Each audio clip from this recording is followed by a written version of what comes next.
एक बार एक राहुल नाम का लड़का ट्रेन में सफ़र कर रहा होता है। ऊपर के सीट पे सोया रहता है। तभी सामने से आवाज़ आती है, चना मटर ले लो, चना मटर ले लो। राहुल उठता है और बोलता है कि एक चना मटर लगा दो।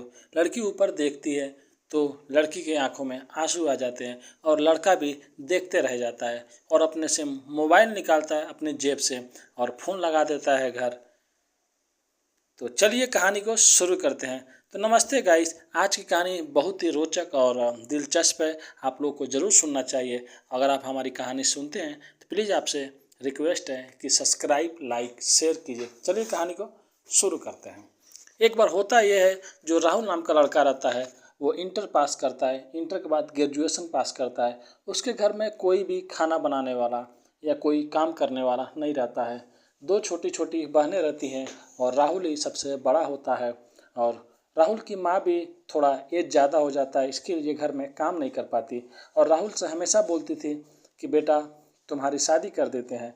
लेकिन राहुल एक ही बात बोलता था कि माँ मुझे अभी शादी नहीं करना है, मुझे अभी शादी नहीं करना है।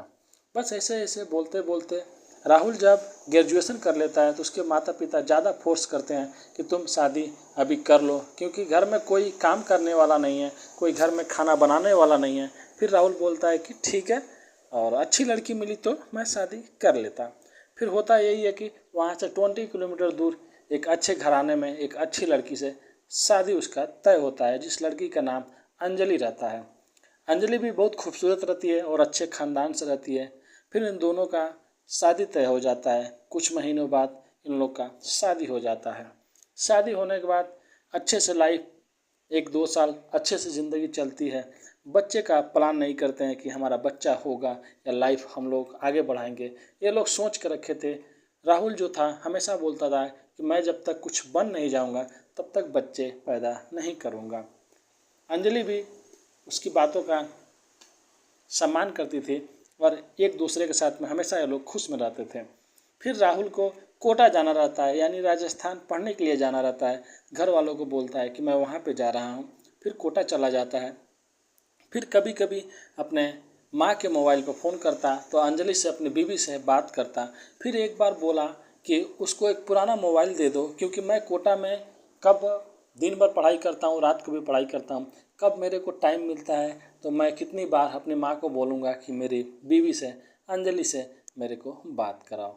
अब होता यह है कि घर वाले उसको एक छोटा सा मोबाइल दे देते हैं अंजलि को, और राहुल जो रहता है अब डेली डेली अंजलि से, जब भी उसके पास टाइम मिलता था वो अंजलि से बात करता रहता था। एक बार ऐसे होता है कि राहुल जब बात भी नहीं करता था फिर भी इधर अंजलि पूरा दिन दिन भर रात भर फ़ोन पे लगी रहती थी। राहुल के घर वाले यही सोचते थे कि शायद हमारी बहू राहुल से बात कर रही है और हमारी बहू बहुत अच्छी है, सबका ख्याल रखती थी। राहुल फिर छुट्टियों के लिए घर में आता है। घर आता है तो एक दिन सोया रहता है तो उसकी जो बीवी का मोबाइल रहता है उसका बैटरी ख़राब हो जाता है। राहुल बोलता है कि दो, मैं इसको जाके चेंज करा के लाऊंगा। राहुल जब उसका मोबाइल लेके जाता है तो उस पर एक नंबर से मिस कॉल आता है। राहुल नहीं चेक करता है। 2 बार आता है। फिर राहुल मैसेज जैसा 2-3 टोन आता है। राहुल निकालता है, देखता है कि उस पर राहुल लिखा है। राहुल भी सोच पड़ जाता है कि मैं तो अपने बीबी को पर्सनल मोबाइल दिया, बस मैं बात करता हूँ, उसके घर वाले बात करते हैं, ये राहुल कौन है। ज़्यादा सीरियस नहीं लेता। लेकिन जिसका भी नंबर सेव है, यानी उसका बीबी नंबर सेव किए, उसको जानती है। राहुल उधर से बैटरी चेंज करके आता है और घर पे आता है तो अपनी बीबी को उस टाइम नहीं बोलता है, लेकिन रात को सोने के टाइम पूछता है कि अंजलि, क्या तुम किसी राहुल नाम के लड़के को जानती हो। तो वो बोलती है, नहीं, मैं तो किसी भी राहुल नाम के लड़के को नहीं जानती हूँ। तब बोलता है कि तुम नहीं जानती हो तो तुम्हारे मोबाइल में ये राहुल नाम का नंबर कहाँ से सेव है। फिर वो बोलती है कि बस वैसे ही सेव हो गया। तो बोलता है वैसे नहीं हो गया होगा, तुमने सेव किया, तुमको मालूम है। फिर ज़्यादा बात नहीं करता, थोड़ा बहुत बहस होता है। राहुल सो जाता है। राहुल सुबह में वह नंबर निकाल लिया रहता है और अपने एक दोस्त से उस नंबर पर कॉल लगवाता है और पता करता है कि ये नंबर कहाँ का है। अब राहुल की जहाँ पे शादी हुई रहती है अंजलि से, उस गांव के सटे एक गांव रहता है, वहाँ का एक लड़का निकलता है जो बोलता है कि मैं इस गांव से बोल रहा हूँ, आप कहाँ से बोल रहे हैं।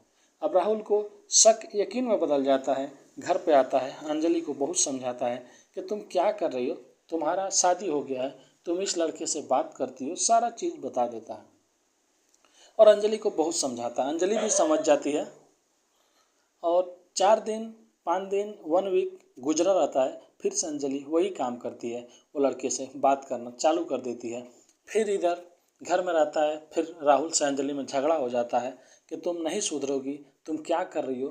फिर अंजलि अपनी माँ के पास फ़ोन करके बोलती है कि ये लोग मेरे को दहेज के लिए मार रहे हैं, मेरे पे इल्ज़ाम लगा रहे हैं। माँ, मैं किसी लड़के से नहीं बात करती, ये लोग ऐसा ऐसा बोल रहे हैं, मैं इनके घर पे नहीं रहूँगी, नहीं तो मैं अपनी जान दे दूँगी। अब अंजलि की माँ सुनती है तो कोई भी सुनेगा तो जल्दी जल्दी वो लोग आते हैं और अपनी बेटी को यानी अंजलि को लेके चले जाते हैं। अब वहाँ जाने के बाद अंजलि उन लोग को कान में इतना ज़्यादा भर देती है कि वो लोग दहेज के लिए, काम के लिए बहुत प्रेशर करते थे। अब मैं परेशान हो गई हूँ, मैं उन लोग के घर में नहीं जाऊँगी माँ। लेकिन उसके फादर जो रहते हैं, पिता रहते हैं, वो बोलते हैं बेटी थोड़ा बहुत तो सहना पड़ेगा, लेकिन वो बोलती थी नहीं नहीं। इधर राहुल भी कई बार फ़ोन किया कि छोड़ो जाने दो, मैं तुम्हारी गलती हर माफ़ कर देता हूँ, तुम वापस घर पे आ जाओ। लेकिन ये बोलती थी नहीं आना है और तुम्हारे साथ में मेरे को नहीं रहना है। लेकिन इधर अपने घर वालों को, अपने माँ को इतना चढ़ा दी रहती है कि लास्ट में उसके फैमिली वाले अंजलि के कोर्ट में पहुँच जाते हैं।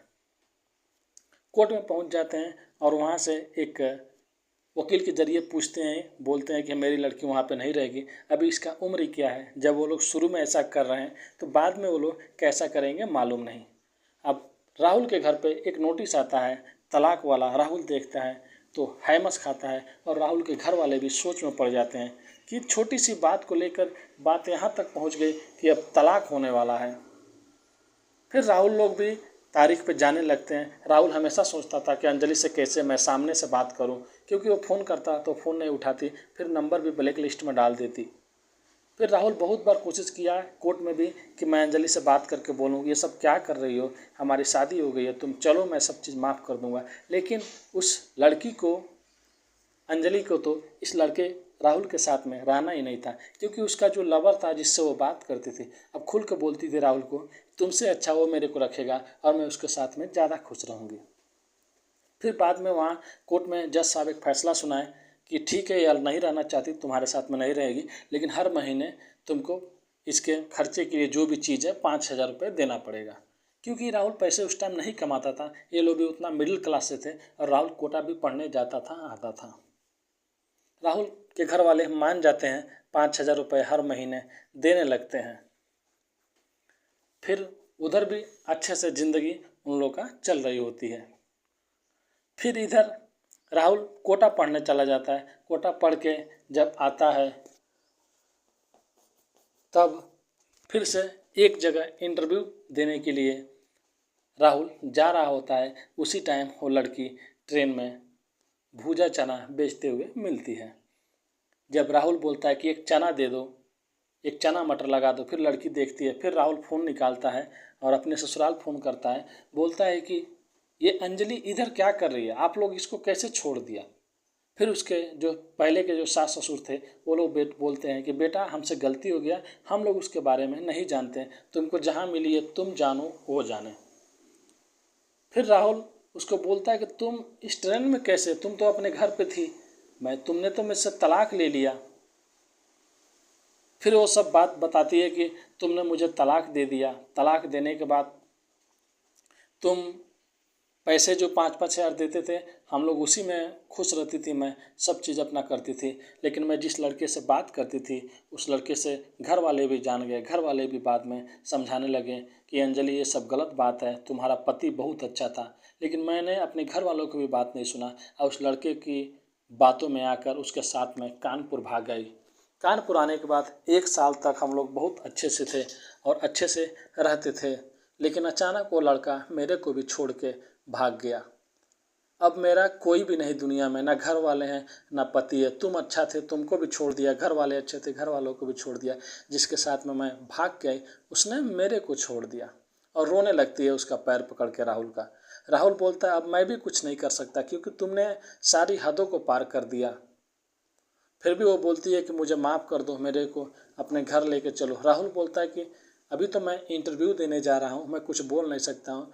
फिर बोलती है कि तुम अपना नंबर दे दो, तुम मेरे को फ़ोन करना घर वालों से पूछ के। राहुल बोलता है ठीक है।